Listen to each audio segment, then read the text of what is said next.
And Danny, I want to start with you because you're our quarterback here. So Ryan has Matt Corral, Sam Howell, and Malik Willis as his best available quarterbacks. Do you agree with that? And also your reaction to just the one quarterback being taken yesterday?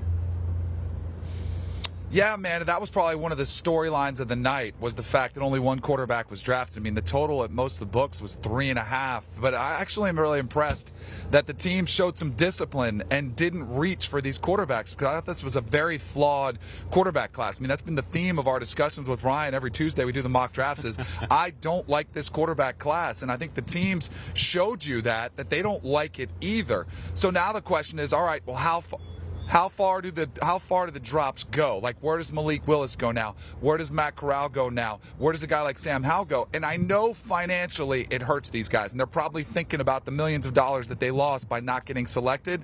But I really believe this is better for them to go to some of these situations where they'll maybe get in a better team. They'll have lower expectations, and the team can be a little bit more patient with their development, which is what most of these quarterbacks need. So I'm actually impressed that the teams use the discipline not to draft them. So, Danny, now the question becomes, how far do these guys fall? Because that's a conversation. 2013 is the draft we go back to, where E.J. Manuel went in the middle of the first round, and then Geno Smith lasted until 39. He was angry. He left Radio City Music Hall at that time, and now we're talking about Matt Corral, Sam Howell, Malik Willis, Desmond Ridder. So the Seahawks have two second-round picks, 40 and 41. The Falcons need a quarterback. I think it's going to be some interesting things happening here. We'll see how early they move up, but I am curious how this unfolds, because, as you know, teams went in other directions in terms of what they targeted. They didn't overdraft quarterbacks, which typically happens in a draft year.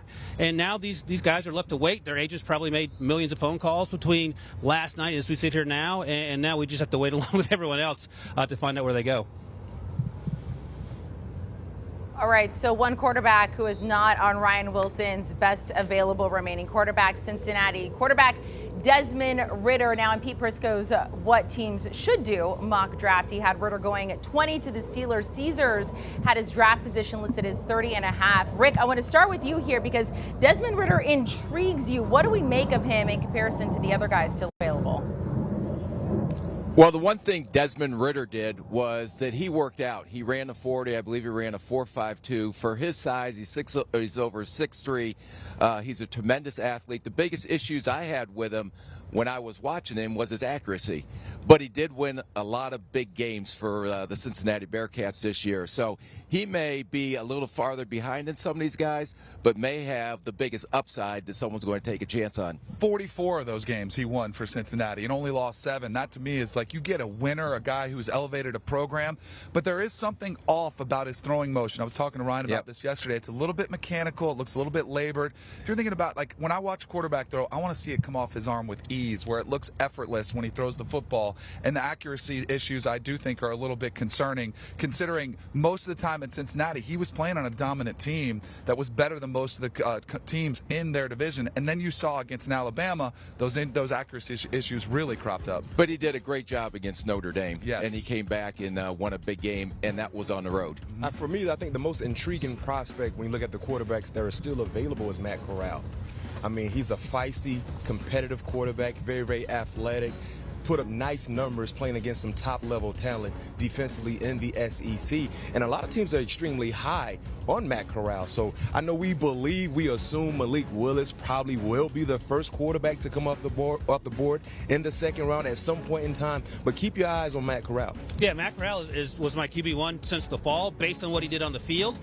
I've talked to folks, one maybe sitting right next to me, where there's some off-field concerns, and that's not a revelation. Yeah. So, Rick, I'll ask you, as I did often yesterday, on-field stuff, potentially one of the best quarterbacks here, off-field stuff, sees you fall out of the first round. How much does that weigh in, and how severe does the off-field stuff have to be compared to how good the football player is to do that math? Right. Well, I'm going to disagree with you a little bit on the on-the-field stuff, because I did like him. The one issue that I had with him is his deep ball accuracy, especially along the sideline, where I thought he overthrew a lot of guys and didn't give the receivers a chance to make plays. And the other thing, I know he threw for a ton of yards, but a lot of screens, a lot of quick slants and glance routes off that RPO action. How many of those yards were actually just throwing yards or yards after the catch, because they do have some good athletes down there. But when you're in those draft meetings, and especially at that position, the leadership, that's going to be the face of your franchise. And if you have any concern with character issues, that's going to be thoroughly discussed. And maybe, I don't know that, we don't know that, but maybe that's one of the reasons why he fell out of the first round. You know, when you watch the film of Matt Corral at Ole Miss, Lane Kiffin and Jeff Lebby, the offensive coordinator, they do a fantastic job of scheming players that are wide open. And a lot of those yards came on players that are just running free down the field. It's like a layup just to lay it out there to them. But I think the off-the-field issues are very concerning. And I think, you know, it's one thing if it's, you know, if it's a defensive lineman or somebody else, then maybe it's not the face of your franchise. When you're talking about the quarterback, it's the face of your franchise. It's the leader in the locker room. It's the guy who you really have to be the pulse of your team. And if there are any concerns whatsoever, I think it's going to scare teams away from Matt Corral. Do you want a sports network that delivers everything that matters about the game? The highlights, the picks, the instant analysis, no yelling, no fake debates, no politics. Hit the subscribe button and never miss a moment.